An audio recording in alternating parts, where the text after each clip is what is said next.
দেশে ফিরল Asia cup জয়ী অনূর্ধ্ব-19 cricket দল। রাত 11টায় তাদের বহনকারী বিমান দেশে এসে পৌঁছায়।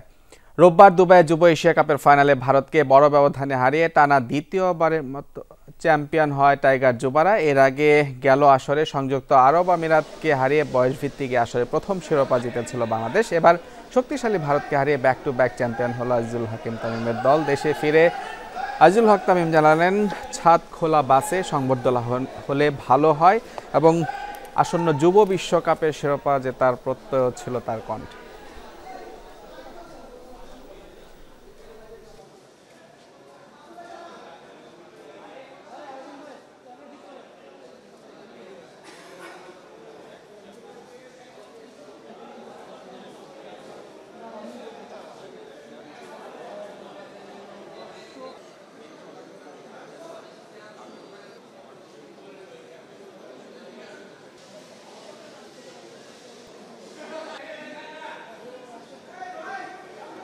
যে টার্গেট নিয়ে আগাইতেছি, আমরা যে কষ্টটা করছি 4 মাস ধরে, আমাদের কোচিং স্টাফ, আমরা প্লেয়াররা সবাই একটা সাকসেস হয়েছে। হয়তো এশিয়া কাপ, সামনে আরও একটা এশিয়া কাপ এবং ওয়ার্ল্ড কাপ আছে, সেখানেও ইনশাল্লাহ ভালো কিছু করা আমরা সেই আছি।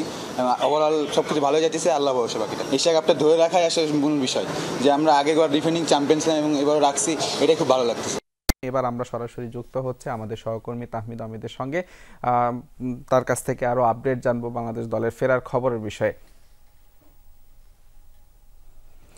অমিত, যেটি একটু জানতে চাচ্ছিলাম যে এই বাংলাদেশ দল তারা পরপর দুবার এশিয়া কাপ জেতে তারা কিন্তু বাংলাদেশে ফিরলো একটু আগে। তাদের সংবর্ধনাটা আপনি কেমন দেখলেন? বিসিবি কর্তারা তাদের উপস্থিতি কেমন ছিলেন? সব মিলে সেখানে কি কি আনুষ্ঠানিকতা ছিল সেগুলো যদি আমাদের দর্শকদের একটু জানাতে চান।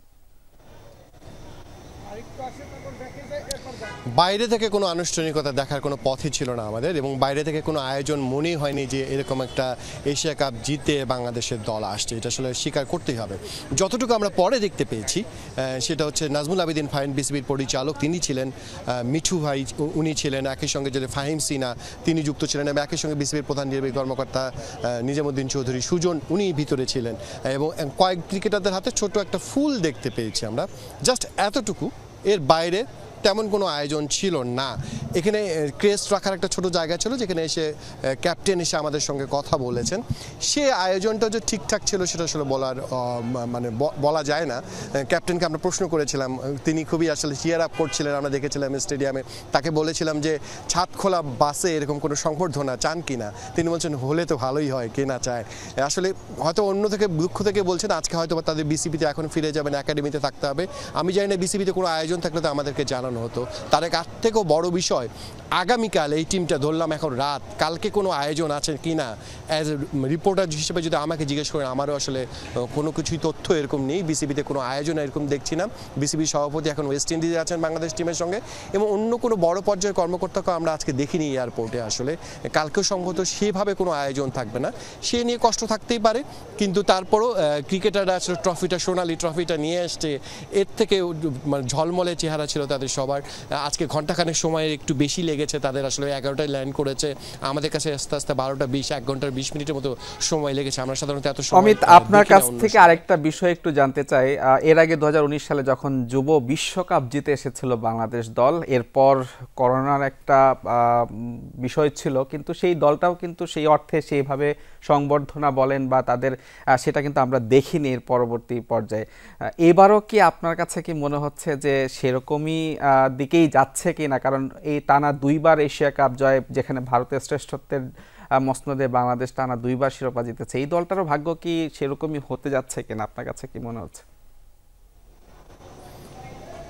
তার এক পুরস্কার সব বড় কথা নয়, কিন্তু পুরস্কার মানুষকে উৎসাহিত করে। আপনি কিভাবে জিনিসটাকে ট্রিটমেন্ট দিচ্ছেন অন্য একজন ক্রিকেটারের কাছে, সেটা একটা বার্তা যায়। কিন্তু 2020 সালে আসলে যখন আমরা বিশ্বকাপ জিতলাম, সেই টিমটাকে আমার সব থেকে বাংলাদেশি সব থেকে না পাওয়া টিম মনে হয়। তারা আসলে তৎকালীন সরকার প্রধানের সাথে দেখা করতে পারেননি, এমন কোনো পুরস্কার পাননি। আমি এই টিমের অন্তত একজন সদস্যকে চিনি যে অর্থের অভাবে তার মায়ের চিকিৎসা করাতে পারেননি, খেতে পারেন না, এরকম একজন ক্রিকেটার কিন্তু আছেন এই এই বিশ্বকাপ জিতে এসেছেন। আপনি যদি বাংলাদেশের ক্রীড়াঙ্গনে চিন্তা করেন সব থেকে বড় অর্জন এটি যে বাংলাদেশ বিশ্বকাপ জিতে এসেছিল, সেই টিমটাকে আসলে আমরা দেখভাল এভাবে করতে পারিনি। আসলে এগুলো প্রয়োজন আছে। এই যে দলটা আসলো, তারা যদি এখানে বিসিবি সভাপতি থাকতেই পারতেন, আর অন্যরা থাকতেন, তাহলে আরও বেশি প্লেয়াররা উৎসাহিত হতো। এই যে ছাদখোলা বাস অথবা একটা রূপকর্থে তারা বলা হচ্ছে, কিন্তু কালকে একটা আয়োজন থাকতে পারতো। এটা একটা সেলিব্রেশন। আমরা ভারতকে যেভাবে এই ছেলেরা পর একবার এশিয়া কাপ জিতেছে তা না, ব্যাক টু ব্যাক জিতলো তারা, এটা কিন্তু আসলে সেলিব্রেশন করবার মতো। এবং অবশ্যই সেটা যদি পুরস্কৃত হন, নিশ্চয়ই ক্রিকেটাররা উৎসাহিত হবে। এখনও সময় আছে। নিশ্চিতভাবে কালকের দিনটা অন্তত যেন এই ক্রিকেটারদেরকে একটা ব্র্যান্ডিং করা হয় ক্রিকেটের জন্য, যেটা সব কিছুর জন্যই ভালো, ক্রিকেটারদের জন্য ভালো। যে স্পন্সরটা নিচে লোগো দিচ্ছে, তারাও তো একটা মাইলেজ চায়, ক্রিকেটাররা চায় পরিচিত হওয়ার, সব কিছু মিলে একটা প্রয়োজন আছে। আশা করি বিসিবির এই ব্র্যান্ডিংয়ের সুযোগটা মিস করতে চাইবে না। অমিত, আপনাকে অসংখ্য ধন্যবাদ।